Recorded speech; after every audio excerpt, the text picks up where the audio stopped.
All right, how's it going? Welcome back to another video here in the series on vector calculus. We are just starting again we're just getting into this new section, I should say, on div, grad, and curl. And the last video was the first video in this new section where we introduced the divergence of a vector field, right? And just to kind of, I guess, give some context as to the layout of what we've been doing so far, I got a bunch of stuff written here on the board that I want to use to help put this current video into context. So up on this sort of first line right here, we have some expressions that we calculated a couple videos ago now, talking about both the flux and the circulation of a vector field, right? And we said that the flux was this integral over some surface, so it's a surface integral where we're adding up the normal component of the vector field f. Whereas the circulation was a line integral, and the specific curve that we were integrating along was the boundary of a surface. So we denoted that as the boundary of S, and the way that we were adding this up is we took the tangential component of our vector field and just added it up along the boundary of the surface, right? So that's what we did a couple videos ago. And then in the most recent video, we went from this top line right here and then kind of just added this next section down here, where we introduced the divergence of a vector field, which we started by calling div of f, the divergence of f. And we saw from the definition of the divergence that we can think of it as the flux density, or in other words, the flux, which is this integral right here, divided by a given volume. And then we're taking the limit as the flux per volume goes to zero. And in the limit, you end up getting the divergence. So we talked about, both in terms of the definition and conceptually, that is a good way of thinking of the divergence as the flux per volume of a vector field. But then towards the end, we also said, well, how can we actually calculate the divergence of a vector field so we don't have to more or less apply this definition directly? And we came up with this expression right here, where if we were to take the various components of the vector field, differentiate them with respect to the same coordinate. So the x component of f gets differentiated with respect to x, same with the y, and same with the z components, right? So if you take all those partial derivatives and add them up together, that will give you an equivalent expression for what the divergence of f is without having to go through this process right here. And because this is how we can calculate it, we were able to rewrite the divergence of f in terms of the del operator, this I guess gradient sign, or this nabla sign right here. So we had the nabla dot the vector field, and in Einstein's summation notation, this is how it can get expressed, just like this. Okay. And the reason why I put it under flux is because we started by talking about flux, and then said that the divergence could have been thought of as just the flux density, right? Now, going over to this side of the board, it's a little more empty, right? We started with the idea of circulation, and you can probably tell by the title of this video what we're going to be talking about the curl of a vector field. And it seems like, conveniently, this part of the board is empty. And you could probably take a guess, at least, to where this is going, that if the divergence is just the flux density, what can we say about the curl of a vector field? The natural guess, of course, is to say, well, the curl is just the circulation density, right? And we're going to see that in just a second, at least, that is almost true, or that is mostly true. But there are going to be a couple different sort of subtleties that we're going to want to address with the curl of a vector field that, I'm not sure where I'm standing, that we didn't have to address with the divergence. So I wanted to go through the divergence first, because some of the intricate details that we're going to see with the curl just don't show up with the divergence. So the idea was that we get used to the type of proof of concept sort of ideas that we were doing in the last video, and then we're going to use some similar type of proof of concepts here, but we're going to add on some additional subtleties. Okay. So hopefully that makes sense. Just introducing the curl is going to be the main goal of this video. So I'm going to start by just writing out the definition of the curl, and we're gonna go from there.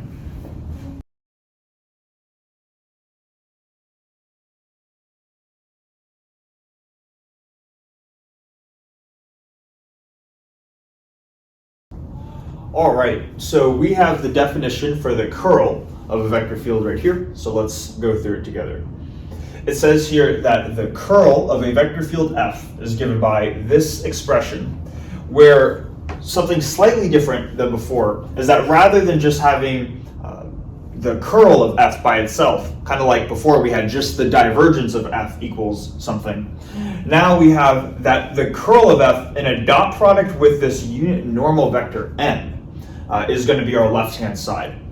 And what that tells us is that this definition that we're about to go through on the right-hand side, it is simply the normal component of the curl, all right, which is a little bit different, and this is going to be kind of part of the subtleties that we're going to want to explain. But before we get into that, let's just go through the right-hand side. Notice that similarly to the divergence of F, we have sort of this fraction, and then we have a limit in front of the fraction. So let's see what this fraction is here. In the numerator, we have a closed loop integral over the boundary of some surface, and we're adding up the tangential component of our vector field over the boundary of some surface, right? And this we should hopefully remember as the circulation of a vector field. So that's our numerator, and then in the denominator, rather than having delta V as some volume that is enclosed by a surface, we have delta S here. So it is inaccurate to say that the curl of F is the circulation per volume. We see here that we can think of, or almost I should say, think of the curl of F as the circulation per area. And then, so delta S represents a small chunk of your surface. It is a small incremental amount in your area. And then we're taking the limit as that small area gets closer and closer to zero, okay? So the divergence is the flux per volume. The curl, or the normal component of the curl, is the circulation per area, all right? That's how we should be thinking of the curl. What I'm still going to be doing is I'm still going to refer to the curl as a circulation density, just to have a sort of similar wording between the divergence and the curl. Divergence is flux density, curl is circulation density, but just know that we're dividing by the area with the curl as opposed to the volume with the divergence. Okay. Now the next thing that I want to kind of zone in on, which we didn't have to do before, is that again, this left-hand side here is now a dot product.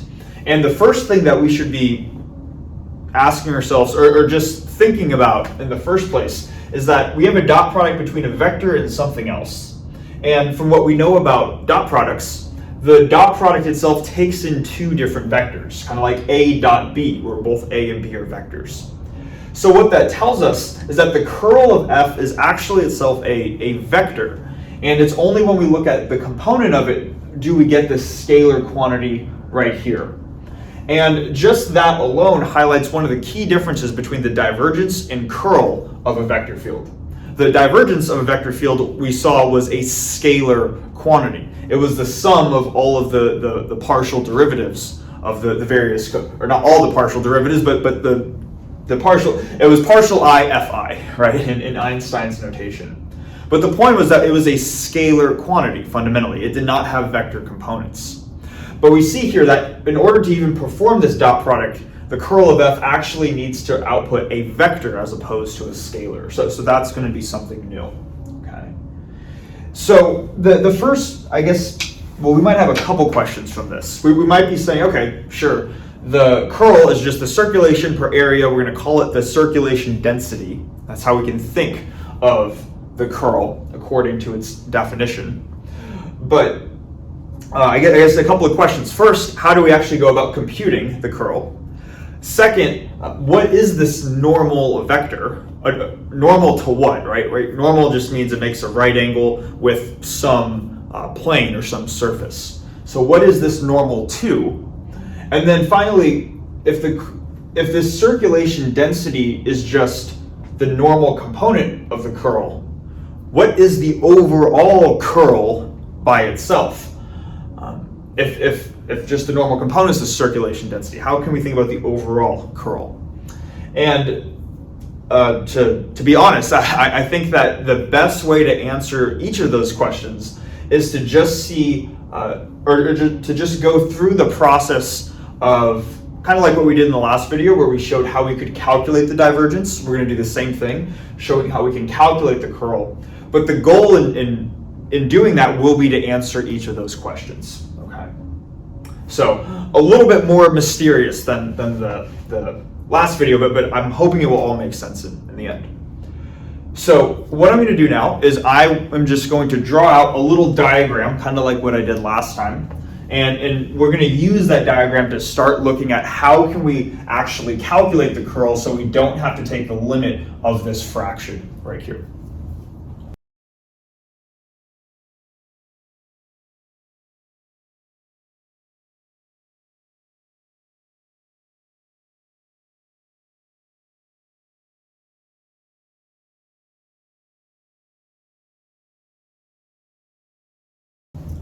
Okay, so there is a lot going on here on the board. So I want to, before we kind of dive into this, I want to just explain what's kind of going on here picture-wise. Before I do that though, let me just say that this sort of proof of concept thing that we're about to do, I also referenced from Shay's book, Div, Grad, Curl, and all that. And again, I would highly recommend checking out that book if you want a good conceptual understanding and definition-wise understanding of the divergence gradient and curl of a vector field. Okay. So what we have here is kind of a similar type of structure that we had in the previous video, where we have this cube, but unlike in the previous video where we ultimately wanted to divide by a volume over here in the fraction, now we're only dividing by a surface. So rather than looking at the entire cube as a whole, I wanted to just highlight this top surface right here. And that's why most of the cube is in kind of like these dashed lines, whereas the surface that we're actually interested in on the cube is this top plane right here. Now, in the previous video, we had a dot with coordinates x0, y0, z0, and that was located at the very center of the cube. In this example, we're going to denote the center of the surface, so this point right here, to be x0, y0, z0. Now, a few more things that weren't in the previous video is that because the curl of f, or the normal component of the curl, ultimately involves a line integral, that means that we need a path to specify in order to integrate over, right? And with a path, we need some starting point and ending point, or in other words, we need a direction to integrate along. And that's what these arrows are right here. So the path that we're going to integrate along is going in the, let's see, I guess it's the counterclockwise direction. We're going here to here, here to here, over to here, and back down to here, as opposed to the other way around. So we're integrating counterclockwise as opposed to clockwise, all right? So that's what these arrows are used to represent here, the path in which we're integrating along. It requires a direction. And then also I have this arrow that's pointing straight up, and that is the k-hat vector. That's the unit, that is the vector that is normal to this surface right here. So we have this set of 3D Cartesian coordinates. We have x, y, and z, and this surface right here is going to be parallel to the xy plane, so it's going to have a normal vector, k-hat, pointing up in the z direction. Okay. As for the dimensions of this surface, this length right here is the same as this length. It will have a length of, or a width, I should say, of delta y, and then this length is the same as this length, and that is delta x. Okay. So that's what's going on over here in this picture. And then if I move over to this picture right here, this picture is kind of like a bird's eye view of this 3D picture. So it would be like if we took this surface, kind of took it out and placed it flat on the board, this is what we would see. So notice now that these are my axes. I'm working in the XY plane. So we're kind of just looking down at the surface. And if we were looking straight down at it, this sort of surface on the top is now going to look like a rectangle with delta x, length delta y. And same thing, we see this counterclockwise path denoted by these arrows right here. Still have the same central point, x naught, y naught, z naught, with a k hat vector pointing more or less out of the board, if the plane of the board in this case is the xy plane. And one additional thing that we didn't denote over there is we have these quantities CB, CR, CT, and CL. And the basic idea is that if this is the closed loop path that we want to integrate over, we're going to break that closed loop path up into 4 different segments.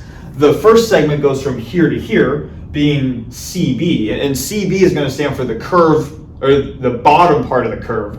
This is the right part of the curve, the top part of the curve, and the left part of the curve.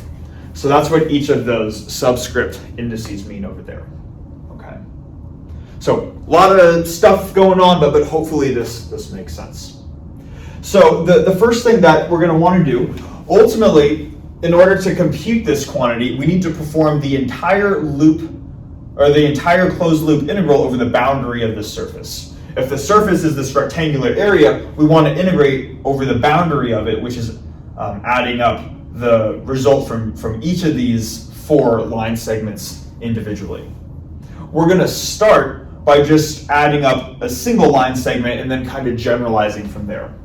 So the first thing that I want to do is to just perform this, perform the line integral across one of these line segments, and we can start with CB. Okay. So what I'm going to do is I'm going to say let's integrate over CB. And notice I'm not putting this closed loop sign because CB by itself is just a line segment. It itself is not a closed loop. And I want to integrate this quantity right here. So I want to integrate f dot t dr. Okay. Now what we could do is we could ask ourselves, what is t, or t hat I should say. Now t hat is the tangential vector, or the tangential component of our vector field f. And going along this direction, we can ask what vector is going to be tangent to going from here to here. Now notice going from here to here, that moves us in the positive x direction. We're going to an increasing x value. So the tangential vector along this direction is going to be the positive I hat vector. And again, it's I hat because we're working with a not just the tangent vector, but t hat, the unit tangent vector. So instead of having f dot t, I'm going to write f dot I hat vector dr integrated over CB. And then we can ask ourselves, what does this dot product represent?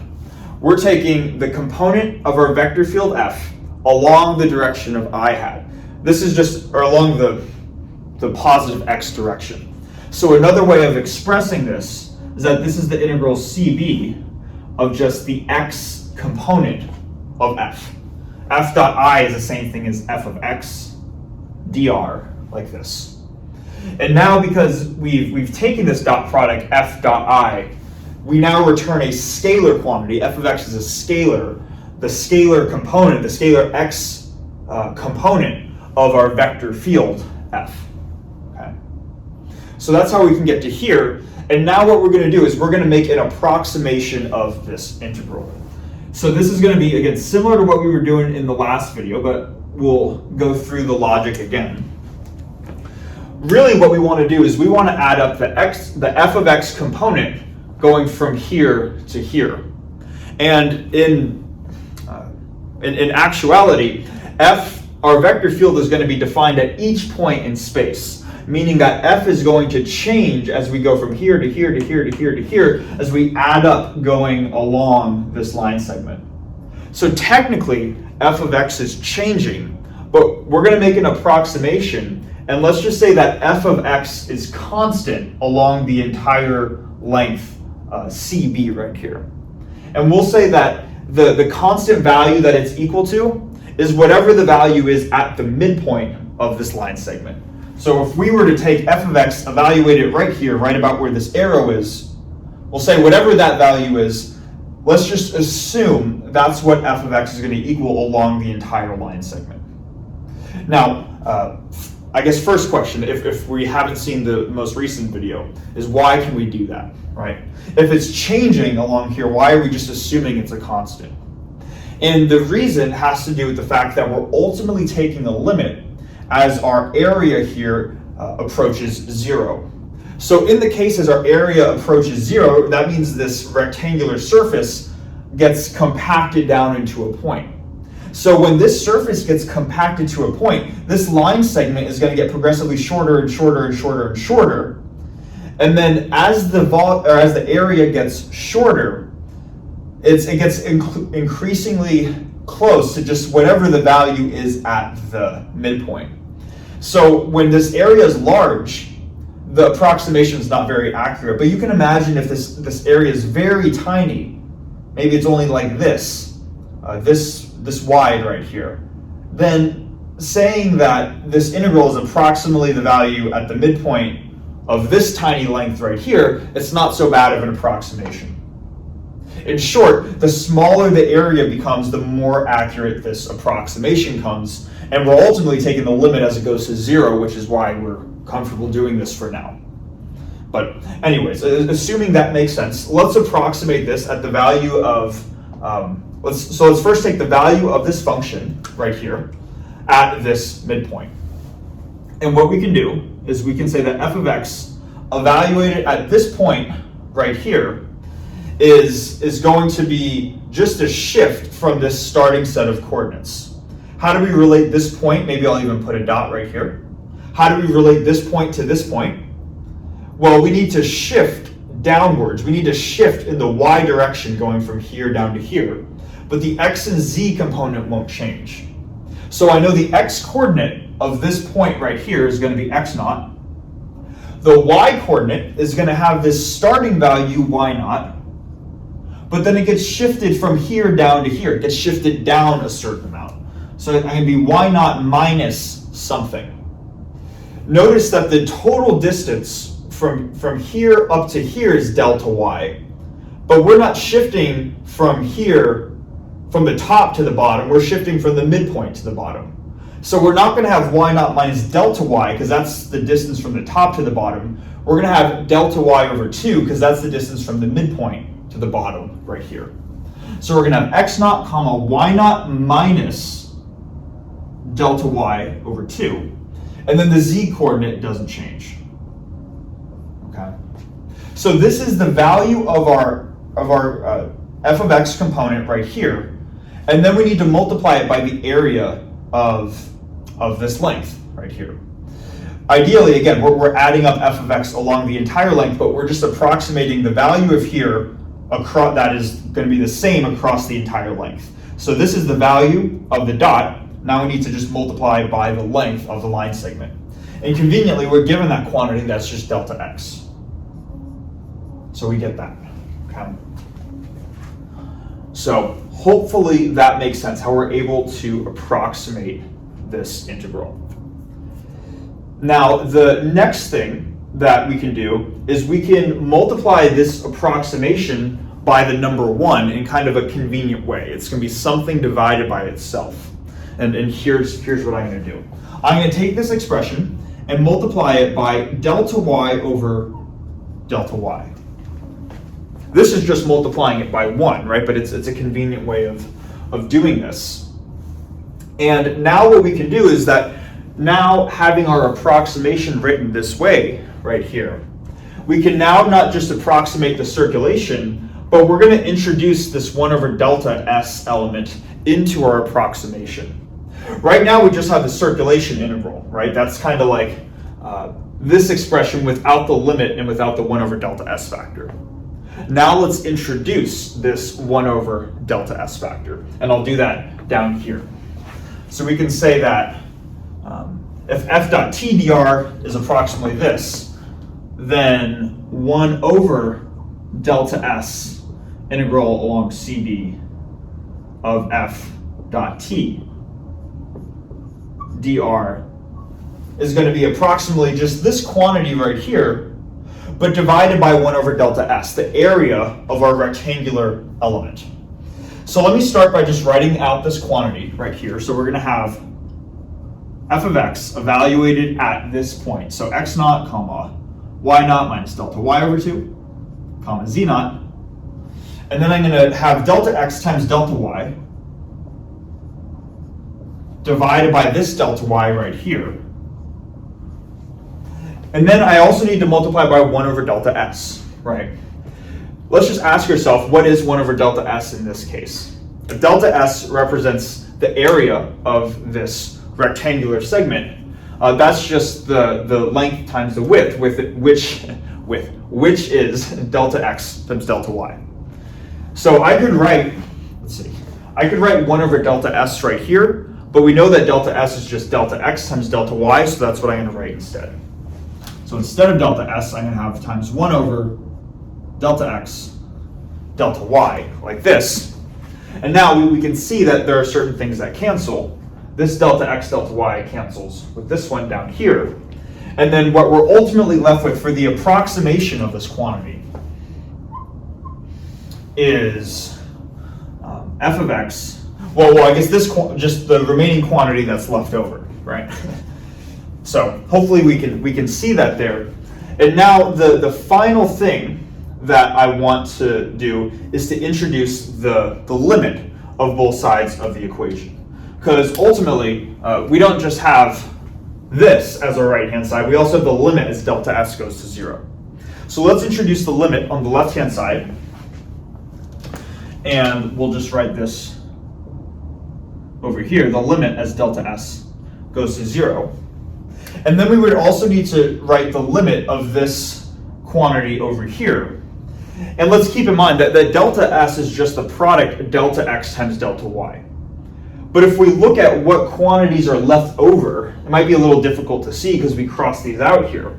But the only thing that has a delta is delta y. We have a delta y right here and a delta y right here. But there's no remaining delta x's or delta z's. Any other factors have been canceled out already. So by writing the limit as delta s goes to 0 over here, that can be equivalent to saying the only thing that's changing over here is delta y. So this is the limit as delta y goes to 0. So on this right-hand side, I'm going to have, see if I can fit all of this in, the limit as delta y goes to 0. And it's in this limit where the approximation sign becomes an equal sign. Okay. So yeah, it's in the limit where we're able to replace the approximation with an equal sign. So this was the result for adding up the tangential component of f along this bottom segment right here. What I'm going to do now is I think I'm going to try to think of what I should erase. What picture is more intuitive? I feel like hopefully it makes sense that this picture might be a little more intuitive. It's just taking this one from a bird's eye view. So I'm going to erase this right here. I'm just going to write out the main result, which is the limit of this fraction that we established. And then we're going to start to kind of piece together what does it mean if we integrate some of these other pieces, right? Because the ultimate expression for the curl, the normal component of the curl, is adding up the entire boundary, which is adding up each of these 4 line segments right here. So that's what we'll go through next.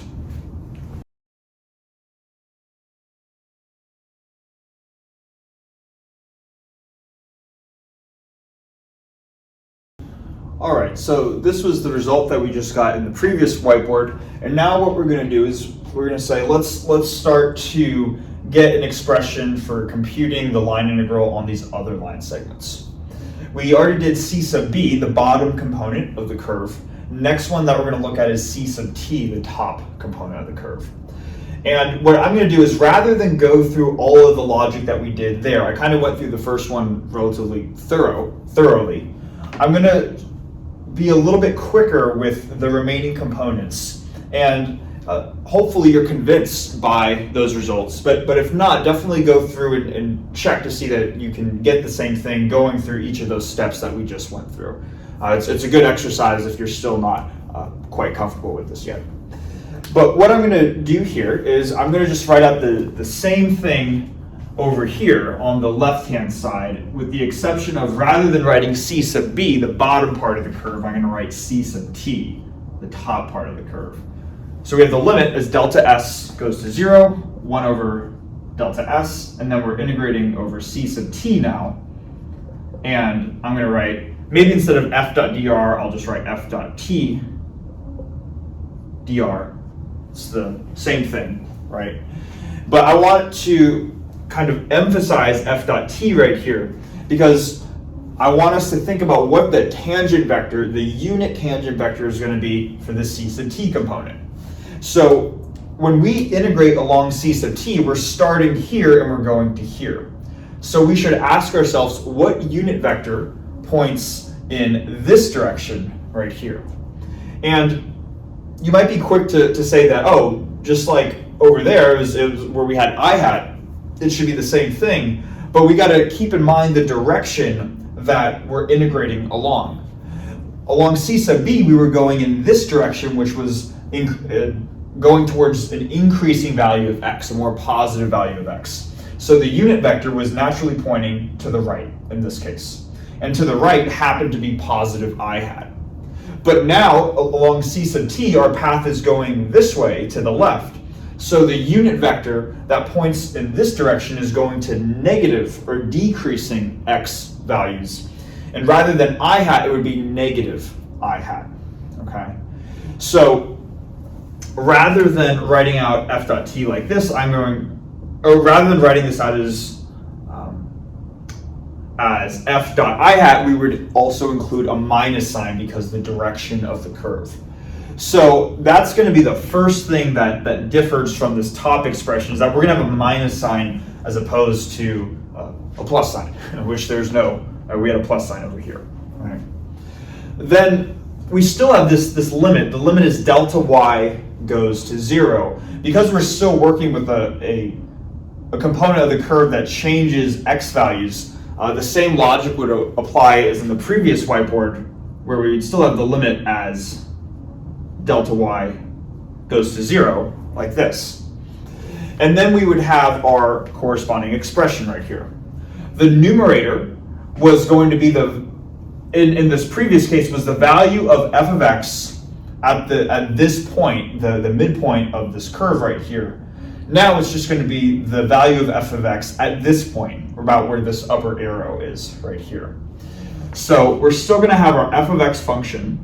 It's going to still have the same x naught coordinate. But now let's think about the y coordinate for a second. To get the y coordinate in this first case, on the bottom part of the curve, we started at y naught and then we shifted downwards delta y over 2. In this case, we're still going to start at y naught, but now to get to this point here on the top part of the curve, we need to shift up delta y over 2. So we're going to have y naught plus delta y over 2 as opposed to minus. Okay. So we have y naught plus delta y over 2 and then comma z naught. Z naught won't be changing, and then we still have delta y just like this. Okay. So if you were to go through all of the logic, this is what you would get for the top component of the curve. And now what we're going to do is we're going to just combine these results together. So what I'm going to do is I'm going to write the limit as delta s. Oops, the limit as delta s goes to 0 of 1 over delta s. And now, instead of just integrating along the bottom part of the curve or the top part of the curve, we're going to add them up together. So I'm going to have c sub b plus c sub t of f dot dr, like this. And when I add these two left-hand sides together, that's just the same as adding the two right-hand sides together. And we're still going to have a limit as delta y goes to 0 in both cases. So as delta y goes to 0. And what I'm just going to do is I'm going to write this fraction minus this fraction. What I'm doing is I'm adding up both components, but I have this plus the negative of that, or this fraction minus this one right here. So I'm going to have my first component, which is f sub x of x naught, comma y naught minus delta y over 2 z naught. That's the numerator for my first fraction minus now the second numerator right here, which is, hopefully I don't run out of room, f of x naught, comma y naught plus delta y over 2. I'm quickly running out of room. Z naught. Hopefully we can just see what I'm doing there. All of that is divided by delta y, like this. Okay. And if we were to look at this expression right here, we have the limit as delta y goes to 0, and then we have our f of x function evaluated at different delta y, or at different y values. The overall difference between the y value here and the y value here is just the difference between the y value here and here, which is the total delta y interval. So we have our f of x function evaluated at delta y for two different points, divided by delta y. Then we're taking the limit as it goes to 0. Another way of writing this is just the partial derivative of our function, which is the f of x function. So partial f of x divided by partial y. Okay. So from integrating this component and this component, this is what we get. Now I'm going to make another jump, and we're going to just kind of go through this even a little bit more quickly to say, all right, if this is the overall result that we got for adding up these two components right here, let's see what we get when we add up these two components. And now that I'm thinking about this, let me, I believe there should be a minus sign here as well. There should be a minus sign. Now we might be asking, why is there a minus sign? Why is it not just the overall derivative? And the reason why is because we're starting from a lower value of y, and we're subtracting an overall greater value of y. Typically, again, let's remind ourselves kind of what we think about when computing the derivative of just a single variable function. If we had the derivative df dx, usually we can write the limit as delta x goes to 0. Let's write this a little bit lower real quick. So df dx is the limit as delta x goes to 0.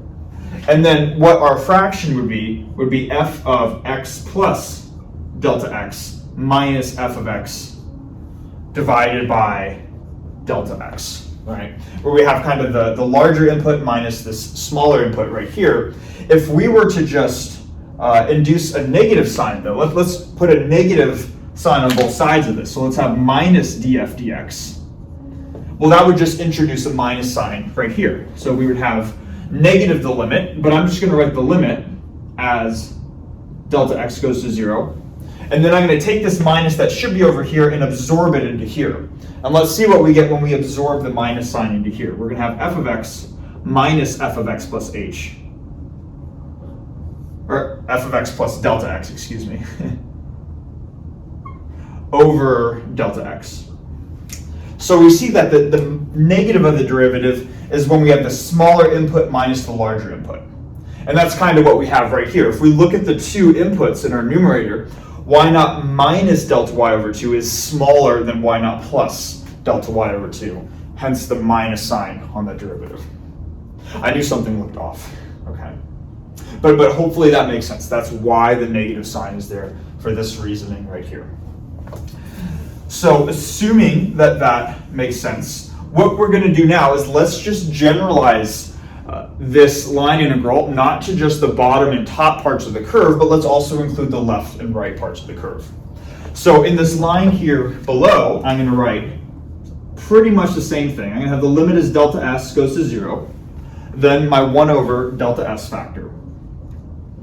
Then rather than writing c sub b plus c sub t plus c sub l plus c sub r, I'm just going to write maybe the boundary of my surface. Right? That's just kind of a more compact way of doing this. So I'm just going to write the boundary of my surface, and I'm integrating f dot dr. And if you were to go through the same logic of adding up the c sub, integrating the c sub r component as well as the c sub l component, you're going to get another just partial derivative relation. From adding up these two line segments, we got this partial derivative. If we were to add up these two line segments right here, this is the partial derivative that we're going to get. We're going to get a plus sign, and it's going to be plus partial f sub y partial x. Okay. And let's just put a box around this right here. Because yeah, that is the left-hand side is what the definition for the normal component of the curl is. Okay. Now again, too, I feel like if we were to go very thoroughly for each component, the video would be like 2 hours long. So if we're not comfortable with any of these individual steps, just taking my word for it, definitely recommend go through that logic that we saw previously and see that you would end up getting this result. Okay. Now, as kind of a final step to fully understanding all this before we finish off with an example and kind of tie everything together, I'm going to just draw out a couple more diagrams. Maybe what I'll do is I'll just write out this result right here and I'll put it over here. I'll draw some more diagrams over here, and then we'll finish off kind of this proof of concept thing in the next whiteboard.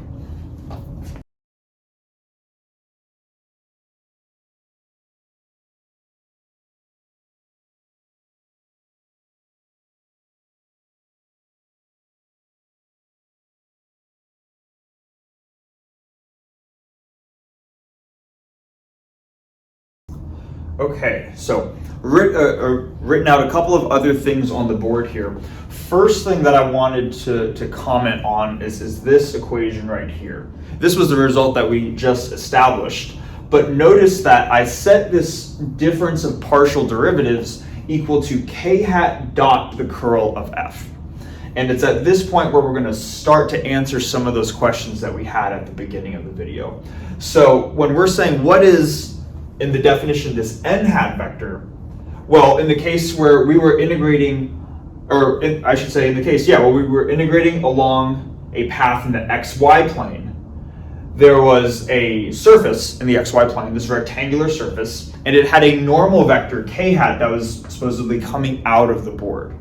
So the vector, so to answer that first question, n hat here represents the vector that is normal or perpendicular to the plane that our surface lies in. So in this case, it lied in the xy plane. The vector perpendicular to that is the k hat component. So rather than writing n hat dot curl of f, we just substituted n hat with k hat dot curl of f and said that's the result. Okay. Now, I also have a couple of other diagrams over here where if we had that overall cube in the beginning, remember this was when we took the top surface of the cube. But we could have also taken one of the side surfaces of the cube as well, right? Where, let me think, this example right here would be like the frontmost surface of the cube. That would be this rectangle right here. And it exists in the YZ plane, and it would have a unit vector pointing out of the board perpendicular to this surface, and that would be in the positive I hat direction. So for this specific surface, rather than writing just n hat, we would write its own perpendicular unit vector, which would be I hat dot the curl of f. And it turns out that if you were to go through all of those calculations that we've been going through, you would get this specific difference of partial derivatives right here. And then finally, I guess I'm going from right to left. If we were to look at this surface, this rectangle in the XZ plane, going back to that original 3D picture with the cube, this might be the rightmost surface of the cube. And in the case where we're in the xz plane, the unit normal vector would be the one pointing the positive y direction, which is the j hat vector. So in this case, we would set n hat to be j hat dot the curl of f, and it would be equal to this difference of partial derivatives right here. Okay. So if you were to go through all of that logic, these are the results that you would get. If you want to take my word for it, great. If you want to actually go through and verify it yourself, definitely go ahead and do that as well. Whatever is going to help you ultimately learn the best. Now, hopefully that answers the first question of what is this n hat vector right here. We say, okay, that's what it is. Now, kind of one of the other questions that we had in the beginning, well, if this expression, this circulation density right here, if this is the normal component of the curl, what is the curl in itself? So let's answer that question now. So what I'm going to do is I'm going to write out the curl of our vector field f like this. And in Cartesian coordinates, at least, it's going to have an I hat, j hat, and k hat, or I hat, j hat, and k hat components. So I realize that the notation might look similar to here, so I'm going to just give a heads up. The letter C in each of these cases were the components of this curve. It's just that curl also starts with a C. So now in this case, what I'm going to do is I'm going to write C sub x to be the x component of the curl. It will have some x component in the I hat direction, plus some y component C sub y in the j hat direction. I'm trying to make them really big C's to differentiate between the ones that just look smaller on the board here. And then I'm going to also have a C sub z component in the k hat direction, right? We haven't really said too much up until this point. All we know is that because this is a dot product, the curl has to be a vector, so it's going to have I hat, j hat, and k hat components. So now what we're going to do to fully answer the question, well, what is the curl? We just want to find out what C sub x, C sub y, and C sub z are. And conveniently, we can use this relation, and this relation to help find out what those components are. Let's maybe start with this equation right here, where it says that we're going to, and maybe I'm just going to go through this a little bit more thoroughly, and then I'll go through the next two components more quickly. So we have that the curl of f is equal to this thing, but we see from this equation that if we take the curl of f and dot it with the I hat vector, this is what we get. Okay. So what I want to do now is with this equation, let's just dot both sides of this equation with the I hat vector. Starting with the left-hand side, I'm going to have I hat dot the curl of f, and I need to do the same thing with the right-hand side. So I'm going to have I hat dot this entire vector. Now, the dot product's going to distribute into each of the components, and we're going to have I want to say IHOP. I must be hungry for pancakes, apparently. For those of you that aren't familiar, IHOP is this chain restaurant in the US that serves pancakes. So I hat, if I dot I hat with I hat, that is just the number 1. So I get 1 times CX plus CY times I hat dot J hat. And because these are perpendiculars, this goes to 0. So I'm going to have CX plus 0 plus CZ times I hat dot K hat. Those are also perpendicular, so that's going to go to 0, leaving me with CX plus 0, or just CX by itself. Then for the left-hand side of the equation, let's just see, well, what does I hat dot the curl of f equal? And that's this expression that we have right here. So I hat dot the curl of f, we're given, is this difference of partial derivatives. So we have partial f z with respect to y minus partial f y with respect to z. And what we more or less see, and you might have already been able to kind of deduce this, but I really wanted to show it, that the x component of the curl is simply given by this expression right here, this relation of partial derivatives. So if the x component of the curl is given by this quantity when we dot it with the I hat, then let's generalize what we just did here. Then the y component of the curl should probably be this difference of partial derivatives when we dot it with j hat. And same thing that the z component of the curl should be this difference in partial derivatives. So what I'm going to do right now is let's just write out the full expression of the curl. And this might take a little while, so I'm just going to fast forward through this and then we'll continue talking about this.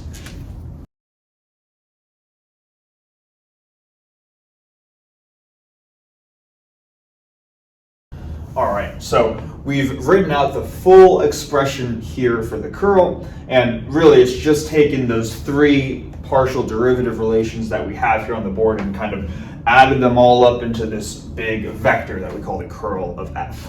Okay. So to I guess literally answer the question, well, if this is the normal component of the curl, what is the curl? The curl is this giant vector right here. Okay.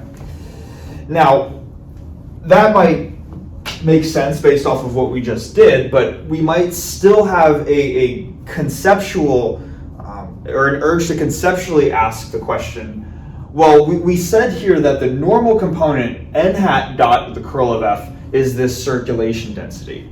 Sure, the curl of f is this vector, but what does it represent conceptually if the normal component is the circulation density? And basically what this vector does is it allows you, it's kind of like a tool that can allow you to pick the circulation density along any specified direction. And let me give an example to make sure that this is clear. Okay. Let's say, maybe I'll do it up here. I don't want to get too low on the board, just to make sure we can see it. Let's say that we are going to pick a normal vector, and it doesn't need to be I hat, j hat, or k hat. It doesn't need to point in one of those three very specific directions. Let's just suppose that our normal vector points in any random direction. And maybe this vector it points a little bit in the x direction, a little bit in the y, and a little bit in the z. It's some unit vector. It has a length of 1, but it's not specifically I hat, j hat, or k hat. And I want to draw this decently, kind of like this. We'll call it n hat, just some vector pointing in a random direction.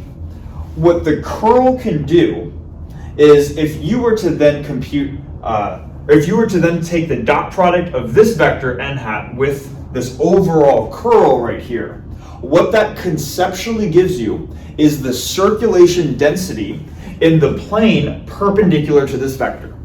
So what we can do is we can just draw out a surface that's perpendicular, and maybe let's just say I have some surface that's kind of like this. This is my n hat vector. This surface is set up to be perpendicular. We have some rectangular loops here, but they can be any sort of closed loop, right? And the circulation density in this case, how much the vector field rotates around this point right here and this orientation, that's what the curl represents. So you can use it as a tool where you first pick a direction where you want to measure the circulation density, and then once you've picked your direction, just dot it with the overall curl and it provides you the circulation density in that specific direction. Okay. And hopefully this kind of makes sense too, because you can imagine if you have this random vector field, arrows are pointing all over the place. Measuring the circulation density along one axis might be different than the circulation density along another axis. If you imagine vectors are pointed randomly, or more or less randomly, right? So it's nice to be able to first specify a direction to say how much stuff, or how much, maybe we can think of a fluid, how much of a fluid is rotating along this orientation right here. So this does not provide the circulation density itself.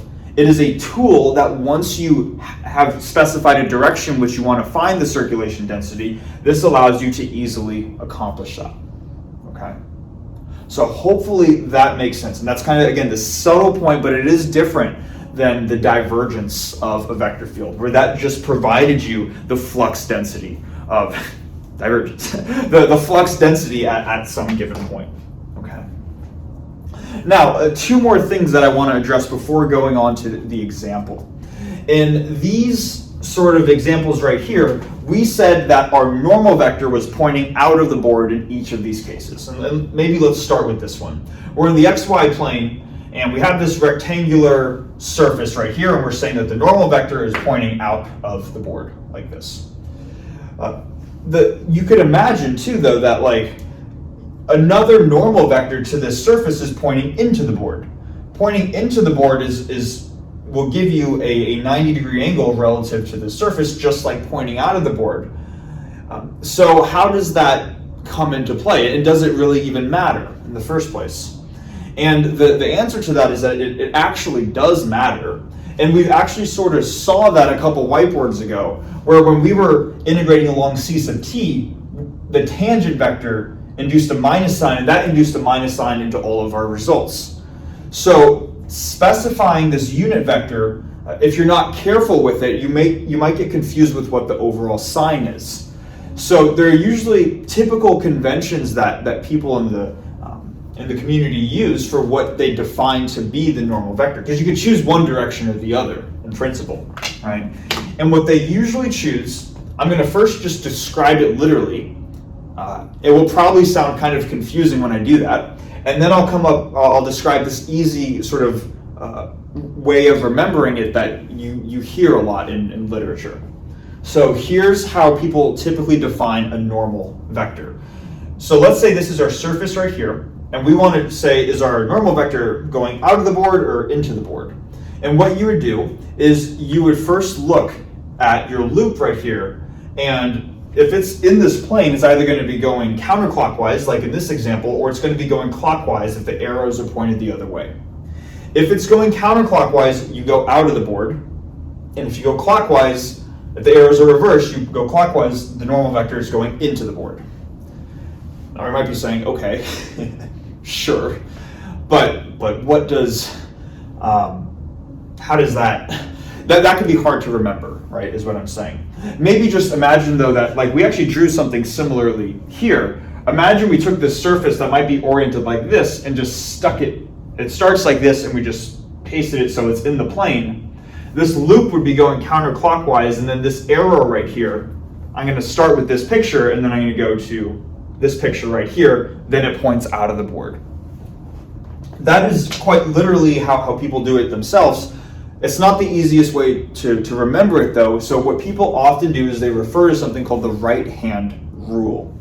And what happens is your right hand, specifically your right hand, not your left hand, your right hand specifically is set up just the way our fingers work, is that you can curl, you can rotate these four fingers, all your fingers except your thumb, in a certain direction, and then your thumb will always point in the direction where the normal vector is defined. And let's go through just maybe two examples here so we see what I mean.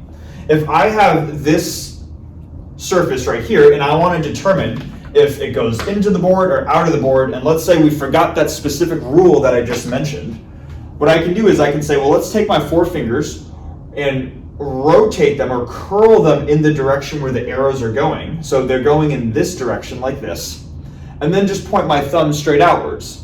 And my thumb is pointing out of the boards, and that tells me, therefore, that the normal vector is pointing out of the boards. Okay. Now let's take a different example. Let's suppose that the arrows are rotating in the opposite direction, so they're going clockwise. In that case, what I would do is I would take my right hand, take these four fingers, rotate them clockwise, and now notice, look at my thumb. My thumb is now pointing into the board to specify that when we're going clockwise, we rotate inwards. So your right hand provides a natural way to determine what the unit normal vector is for any surface. And maybe let's just do it here one more time. This one's rotated at this arbitrary angle, but I see that it's going counterclockwise like this. So let me just take my fingers, rotate them in the direction that the arrows are pointing, and we see that my thumb points naturally where the unit normal vector wants to go. So by introducing this right hand rule, this takes away the ambiguity of what is considered a unit normal vector for a given surface. Okay, and that's going to ensure that you don't have any additional minus signs stuck within your expression. And a minus sign will make a significant difference in your calculations too. So it's something that we want to be aware of. Okay. Now, so hopefully that makes sense. Last thing that I want to do is to kind of do what we were ultimately doing with the divergence, where we ultimately said that the divergence of f could be represented as del dot f like this. What's the equivalent expression for the curl? And it's not as easy to see with this long expression, but I'm just going to provide the answer, and hopefully it'll make sense. What we should do though is we should, how do I want to say this? We should maybe go back to what we remember about the cross product, and I'm almost starting to give it away, where if we have two vectors, A and B, and we take their cross product A cross B, it will have an I hat, J hat, and K hat components, where each of the I hat, J hat, and K hat components are a difference of two things. The curl can be defined similarly, where rather than writing the curl of f, I'm just going to I'm going to have this expression right here, but I'm going to replace the dot with a cross. So instead of writing the curl of f, I can write del cross f, like this. And it turns out that if you were to perform this operation, you would end up getting this result. Now, just to make sure we're on the same page about this, I want to just quickly write out kind of how you would go about computing this. Because we might know how to compute a normal cross product, but what does this thing look like right here? So I'm going to erase this. Let me just erase this as well, because we don't have as much of a need for it. And let's just remind ourselves how to compute just A cross B by ourselves. So if we were to compute A cross B, where they're just any two vectors, we can make kind of this 3x3 grid, right? If this is how you learned how to compute this cross product. And then the top row would be your three basis vectors, I hat, J hat, K hat. The first row would be the components of A, so A sub x, A sub y, A sub z. The bottom row would be the three components of your B vector, B sub x, B sub y, and B sub z, like this. All we're going to do now with the curl is we're going to replace A with the del operator and B with this vector field f. Now the del operator has components where each of the components are partial derivatives with respect to the three coordinates. So in Cartesian coordinates, if I replace A with del, my three going across this row, I'm going to have the I component, which is the partial derivative with respect to x, same thing with respect to y, and finally the partial derivative with respect to z. And then if I replace B with the vector f, then I'm just going to have components f sub x, f sub y, and f sub z, like this. And then you would go through the same procedure that you did with just computing a normal cross product of two vectors, except this is what it would end up being, and this is what you would end up getting as your result. Okay. Now, again, the reason why I held off on writing the curl of f like this is because when we write it like this, it's easy to get too lost in just the brute force computations of what's going on. And sure, you can compute this quantity. You can take a bunch of these partial derivatives and get this magical vector called the curl, but it's easy to lose sight of what it really represents, what it represents is the circulation density in the plane perpendicular to whatever a specified vector is. Okay. So that's why I'm holding off and wrote the curl like this up until now, but this is the common notation that we're going to see for the curl of f, because this is how you can relatively quickly compute it, as opposed to computing the limit of this fraction right here. Okay. Now, one final thing before we go on to an example is how can we write this out in Einstein's summation notation? Just because this will be useful throughout later on in the video series, and then some of the practice problems as well. And to do this, I want to just remind ourselves of what was the way that we could write out a cross product using Einstein's summation notation for just two vectors. And if you remember, it involved this object, epsilon ijk, which was the Levi-Civita tensor. I think that's what we refer to it as. It's this Levi-Civita symbol. And then we would write a sub I and b sub j. And just to make sure that we understand what's going on here, a cross b, the cross product takes in two vectors and it spits out a resulting vector, meaning that this quantity right here should have one free index, or in other words, one subscript letter that's only written a single time. And if we look at what we have right here, if we look at the factors of I, we have two factors of I, which means we sum over I. We have two factors of j, meaning we sum over j. And then we only have one factor of k, meaning that this expression right here gives us the kth component. Whether k is equal to x, k is equal to y, or k is equal to z, it gives us the kth component of this vector right here. So same idea, we're just going to take this expression and relate it to the curl. So in Einstein's summation notation, the curl of f can be written like this. We're still going to have our Levi-Civita tensor, so we're going to have this epsilon I j k quantity. Then we say that we want to take the ith component of our first vector. Well, our first vector here is just the del operator, and that would be the derivative, the partial derivative with respect to the ith coordinate. So we write partial I. Kind of like how we wrote partial I with this expression. Let me even write this out here. This is partial I, fi. So this is what we have so far, and then we would need to take the jth component of our second vector, which in this case is the vector field f. So we'd have f sub j. And one thing that we want to make sure one thing that becomes important all of a sudden that wasn't important here with the regular cross product is with this regular cross product in Einstein's summation notation, everything was just a scalar, and hence you could change the order in which you multiply things because they're all, the ith component of A is a scalar, the jth component of B is also a scalar. And here though, because del is now an operator, the derivative is acting on this quantity. So this expression right here is not the same as epsilon I j k f sub j partial I. We want to make sure that the derivative is acting on this next input right here. So when working through the problem sets, if it helps you, you could even put a set of parentheses like this to say that the ith derivative is acting on the jth component of f. Or if you want to be even more explicit with this, here's another way of writing it, where you have your Levi-Civita symbol, epsilon ijk, and just explicitly writing out what this derivative is. So partial I of fj is the same thing as the partial derivative of fj with respect to the ith coordinate. Okay. So that's another subtlety that we have to introduce here with the curl. Because the del operator is itself an operator, it operates on something as opposed to just some regular vector. Okay. So a lot of stuff, but hopefully all of this stuff makes sense, and now we're starting to connect these dots here. As a final thing, what I'm going to do is just like with the last video, we're going to go through that same vector field that we had in the previous video, just compute the curl of that vector, and we'll call it at that point.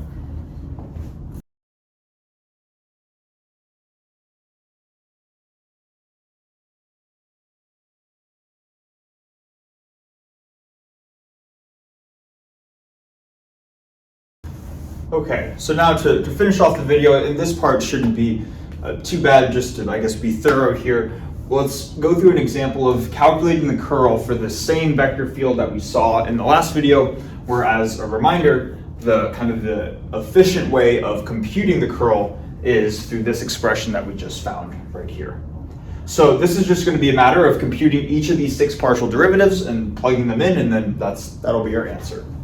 So what I'm going to do is I'm going to write out the curl of f. And for my first component, I'm just going to kind of talk through this. I don't know how else to, we're just doing calculus at this point, right? So not too bad. I'm going to have the partial derivative of fz with respect to y. So my z component of the vector field is this quantity, and I need to take the y derivative of it. If I differentiate this with respect to y, everything else is a constant. The y goes away, and I'm going to get xz. Then I'm going to subtract that from partial fy, partial z. And f sub y is this quantity right here. Differentiating this with respect to z, it just gives us 0 because z doesn't appear here. So this is more or less a constant with respect to z. So I'm going to have xz minus 0 I hat. then I'm going to write plus, and now we go through these two derivatives right here. So we have partial f sub x with respect to z, so we want to differentiate this component with respect to z, and the derivative of the exponential function is just itself, so this just gives us x times e to the z, minus partial fz, partial x, that's just differentiating this component with respect to x, that's going to give us y times z, so we have x e to the z minus y z in the j hat direction, in the j hat direction, and then plus, and then finally this set of, or this difference of partial derivatives right here, where we first have partial fy partial x, so differentiating this with respect to x, just derivative of sine is cosine, so we're going to have y squared cosine of x minus partial fx partial y. So differentiating this component with respect to y doesn't appear there, so it's a constant, and the derivative goes to 0. So this would be our k hat component. So this would be the curl of this vector field right here. And again, just to reiterate this one more time, what this provides you is a general vector, a tool, where once you specify a direction, some vector in any direction, you can dot it with this vector right here, and that will provide you the circulation density in the plane perpendicular to your specified vector. Okay, so that is how we can think of the curl. All right, so hopefully that makes sense. Kind of a lot of stuff, but we've now introduced, I guess we've introduced the gradient early on in the video series, and we've just introduced the divergence and curl of a vector field. And it's at this point where if we really understand what the gradient, divergence, and curl are of a vector field, we can start to make some really interesting statements and really start to have some fun with the video series. If we weren't having fun already, that is, right? So yeah, I'm very excited to keep going, and I hope you are as well. Thanks so much for watching, and hopefully see you in the next one.